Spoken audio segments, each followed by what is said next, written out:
How's it going, everyone? It's Buck up in far north Queensland on a rainy old Friday morning, having a brew in the shed. You're probably thinking, Buck, what are you doing another clip in your shed with an army entrenching tool sitting in front of you? Well, in a couple of hours, we're jumping in Roz's car and we're heading down to Townsville for the weekend. And if you're wondering what we're going down there for, not only to catch up with Mum, but we're going to a Pink concert tomorrow night. She's doing a concert in Townsville tonight and tomorrow night, and tomorrow night's her last concert in Australia. So looking forward to it. Not overly into Pink's music, but apparently she puts on a good show. So we're going to go down there. We're going to go out to dinner and do all that type of stuff and have a weekend away in the big smoke down in Townsville. Now listen, been watching my channel. You know I've got a young nephew called Nutty. The Nut's his real name. Gidgy's son, guys. Now listen, the apple doesn't fall far from the tree, as they say. Nutty's inherited a bit of a bad gene off the Gidgy gorilla. If there's anyone who can get caught between toilets, it's the Gidgy gorilla. He could write a book on it, guys, and I've got some very, very funny stories about my brother getting caught between toilets. Well, his son's no different. Absolutely hopeless. For those who don't know, Nutty, he works in a coal mine about 7 or 8 hours south of Townsville down in central Queensland. Does a week on, week off. After he finishes his last shift, he drives home to Townsville. It's a big long drive and it's through the middle of nowhere. He leaves the mine, and about an hour and a half after he leaves the mine, he gets to a town called Claremont. Refuels his Raptor, and then it is a long drive to get anywhere. And the next town is Charters Towers, which is a long, probably 5-hour drive. And the only thing between Claremont and Charters Towers is a roadhouse called Ballyando Crossing. And I don't think it's a 24-hour, don't quote me on that. Well, Nutty's been caught short a few times, guys. There are no toilet breaks out there. You see on the main highways and that, there's a lot of rest stops and towns and that you can pull over. Well, Nutty has been caught short a few times. So his uncle's coming to the rescue for him. He is absolutely hopeless. Nutty, I'll tell you a few stories. If you're eating dinner, stop now. I'll warn you. Nutty used to work with my son Phil. They're both on the big D11 dozers. And Phil's on the dozer beside Nutty one day at the coal mine. And he looks to the side and he goes, Nutty's not in his dozer, where is he? So he creeps forward and Denut's crouched in front of the blade, backing one out, guys. He couldn't wait, he couldn't get back to the crib hut in time.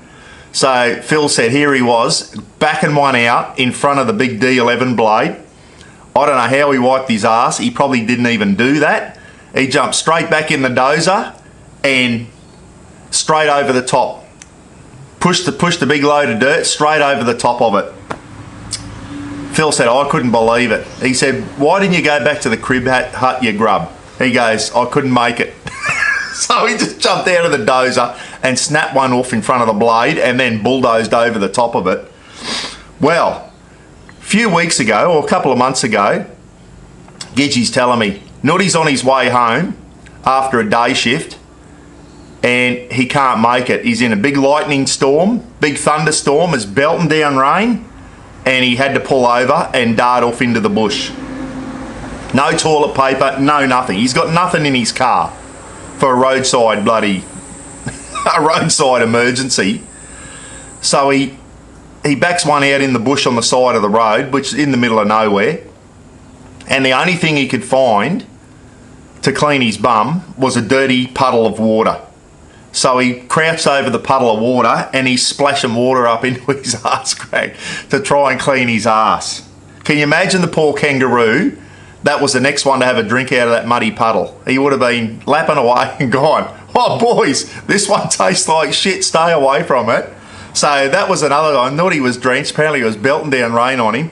Anyway, on his last trip home, apparently, Ken told me again, Gidgy, Nutty's had to do another emergency pullover and back one out into the bush nothing to wipe his bum on, so he sacrificed his underpants, and then apparently that didn't do the job, so he waddled back to the Ford Raptor, went into his bag, found another set of jocks, sacrificed them, threw them into the bush, and made it home to jump into the shower about 5 hours later. This guy is hopeless. So his uncle's to the rescue. I'm doing Nutty up, guys, an emergency roadside shit kit. And I'm donating some stuff from home for him. And when I get down to Townsville this afternoon, he's home from work this week. It's his week off. I'm going to present a roadside shit kit to him. And I'm going to show you what's in it. He is hopeless. As I said, takes after his father. The amount of shit stories Gidgey's got are getting caught between toilets. Unbelievable. Now listen, here's my old army entrenching tool, guys. I'm going to donate this to Nutty.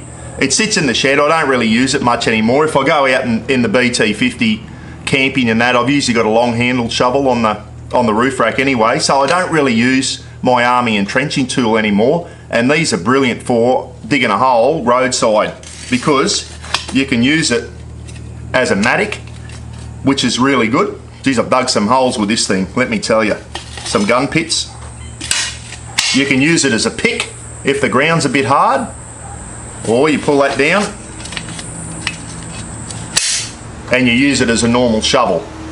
So that's the best way, probably there, is dig a hole, do your business, and then cover it back up. So I'm donating my old original Ridgy-Dig army entrenching tool to Nutty. He can keep that under the bloody seat of his Raptor, so he's got something to dig a hole with. And I'm going to get a bit serious now, is if you are going to take a dump out in the bush, you don't want to be just doing it on top of the ground, guys, and leaving toilet paper and that around. I saw that in the Northern Territory heaps, and it was just like, if you need to do it, we all got to go to the toilet, at least dig a hole and do the right thing, guys. So that's why I'm giving him my army entrenching tool. So, what's in the kit? I've just done this one up for him. First thing, you're probably thinking, but why is there a rubber mallet in the shit kit? Well, if he gets a stubborn one and it doesn't want to go on the hole, he can knock it on the head with a rubber mallet. So that's the first thing I'm throwing in for him. The rubber mallet. Found an old clear top bag with a Cooey canvas or something. I've got a bloody, when they first come out, I bought a few of them just to try them out. They're thin, cheap bloody things, but hey, they do the job for something like this. Now, the next thing, obviously, the most important thing you need if you're going to have a roadside dump is some decent toilet paper, some Quilton poo tickets there, a couple of rolls for him. That should last him 2 trips. So we got some toilet paper in there. Now, obviously, the other thing I didn't have here, and I'll buy him a packet of when I go down to Townsville, go into Coles or Woolies and buy him some flushables, which are biodegradable. So they're like a wet wipe, whatever. You can wipe your bum with a moist towelette, and they're biodegradable, so we can use them in conjunction with the toilet paper there to clean his crack up there. So I'll get him some flushables. Obviously, after he digs a hole, does his business, wipes his bum in the hole, cover it up, okay? And everything that goes in there is biodegradable, all right? And he's out, and as I said, he's not just on the side of the Bruce Highway, he's in the middle of absolute nowhere, guys. So if you're off into the bush, dig a nice deep hole with that, do his business, wipe his bum, and cover it up. Do the right thing. So he's not leaving bloody dirty underpants strewn out in the friggin' grass or whatever. Obviously, after that, you're going to want to, for health reasons, a way to clean your hands properly. So I've thrown in 3 bottles of water for him. He can just top them up as necessary, just so he can put a bit of water on his hands, a little bit of hand soap there, a little squirt of hand soap, wash his hands, and then rinse it off with some water. And then what I've also done there is thrown in a packet of these cheap disinfectant wipes, so he can use a couple of them after he's washed his hands. Diso wipe to wash his hands, and then a little bit of paper towel as well.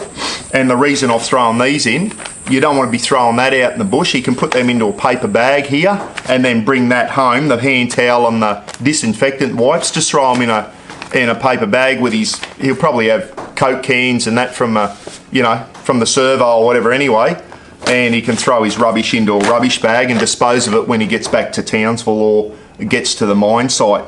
So there you go, bit of a simple roadside emergency shit kit for Nutty, because that lad, I'll keep that out. I'm not actually giving him a rubber mallet. I'll just throw some flushable wipes in there, which are biodegradable, so we can put them in the hole with it. So there you go, Nutty's emergency roadside shit kit, guys. That lad is useless. He's been caught short a few times now, so I thought, Uncle Paul to the rescue. I'm going to present that to him when I go down this afternoon. He'll probably go, "Oh, you freaking smart ass," or whatever. But on a serious note, I'll go say, "Mate, just put it under the front passenger seat of the Raptor."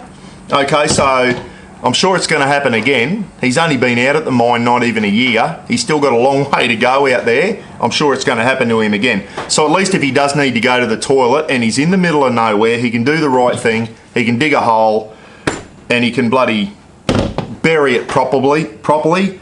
Everything he puts in the hole, biodegradable. Okay, that'll break down. And the Disso wipes and the hand towel and that he can just put into a bag and put it in a bin when he gets home. So there you go, Nutty's emergency roadside shit kit. Let me know what you reckon down in the comments. Have you been caught out? Have you been caught short? I have been numerous times as well. It runs in the family. Take care, be good to each other, and we'll catch you again soon, eh? I'll let you know his reaction on the next live feed. See you guys.